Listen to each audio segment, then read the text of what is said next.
नाशिक जिल्ह्यातील दिंडोरी तालुक्यात पुन्हा एकदा शेतकऱ्यांना लक्ष्य करत चोरट्यांनी धुमाकूळ घातल्याची घटना समोर आली। निकडोळ गावातील एका द्राक्ष बागेवर अज्ञात चोरट्यांनी डल्ला मारत सुमारे 4 लाख रुपयांचा ऐवज लंपास केल्याची तक्रार दिंडोरी पोलीस ठाण्यात दाखल करण्यात आली। अस्मानी संकटामुळे आधीच आर्थिक अडचणीत सापडलेल्या शेतकऱ्यांना आता चोरीच्या घटनांनी मोठा फटका बसत आहे। निकडोळ येथील गट क्रमांक 19 मधील मालसाने कुटुंबियांची शेती असून या ठिकाणी सुमारे 300 द्राक्षाची झाडे आहेत। यंदा हवामानाच्या फटक्यामुळे द्राक्ष बागेचं मोठं नुकसान झालंय। त्यामुळे अल्प प्रमाणात असलेल्या द्राक्षांना बाजारात चांगला दर मिळण्याची शक्यता आहे। मात्र विक्रीची तयारी सुरू असतानाच अज्ञात चोरट्यांनी रात्रीच्या सुमारास बागेत घुसून सुमारे 21 क्विंटल द्राक्षे चोरून नेलेत। एवढंच नव्हे तर द्राक्ष बागेचे कंपाऊंडही उकडून नेल्याचा प्रकार घडला आहे। या चोरीमुळे सुमारे 3.5 ते 4 लाख रुपयांचं नुकसान झाल्याची लेखी तक्रार योगेश मधुकर मालसाने यांनी दिंडोरी पोलीस ठाण्यात दिली आहे।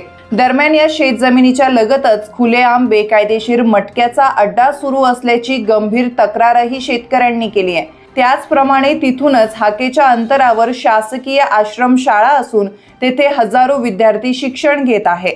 मात्र या मटक्याच्या अड्ड्यांमुळे विद्यार्थ्यांसह शेतकरी, गावातील जनता यांना सर्वांना त्रास होत आहे। या ठिकाणी दररोज 200 ते 300 लोक मटका खेळण्यासाठी येत असल्याचंही सांगण्यात आलंय। विशेष म्हणजे मागील वर्षी देखील याच शेतातून स्प्रे पाईप, PVC पाईप, औषध फवारणीचे डिझेल मशीन आणि द्राक्षे चोरीला गेल्याची घटना घडली होती। त्यावेळीही पोलीस ठाण्यात तक्रार दाखल करण्यात आली होती। आता पुन्हा एकदा झालेल्या या चोरीमुळे मालसाने कुटुंबियांमध्ये संताप आणि भीतीचं वातावरण आहे। अज्ञात चोरट्यांचा शोध घेणं हे दिंडोरी पोलिसांसमोर मोठं आव्हान ठरलं असून या प्रकरणाचा पुढील तपास पोलीस करीत आहेत। मी योगेश मधुकर मालसाने राहणार निकडोळ। इथं हा 2 एकर क्रिम्सन व्हरायटीचा प्लॉट आहे।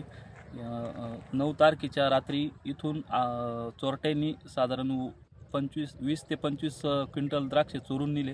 याचा रेट प्रति किलो 170 रुपये ठरलेला होता आणि शेजारीच मटका पिढी खूप लोक येतात, 200, 250, 300 लोक इथं दररोज येऊ जाऊ करतात व बाकीचे नशेचे प्रकार इथं चालू असतात। इथं काम करणाऱ्या आजूबाजूच्या शेतकऱ्यांना किंवा आम्हाला भरपूर त्रास आहे।